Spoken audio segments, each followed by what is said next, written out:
Mjumbe wa bunge la Irani amesema kuwa Mojtaba Khamenei, kiongozi mpya wa Jamhuri ya Kiislamu, hadi sasa amenusurika mashambulizi mawili.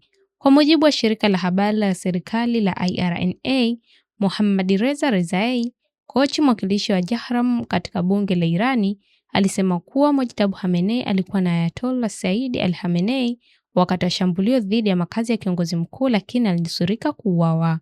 Bwana Kochi aliendelea, shambulio pia lilifanywa katika hospitali wakati kiongozi wa tatu wa utawala alikuwepo, lakini kwa shambulio hili Marekani na Israeli hazikufika lengo lao. Mbunge huyo hakutaja hospitali wala eneo lilipotokea shambulio hilo.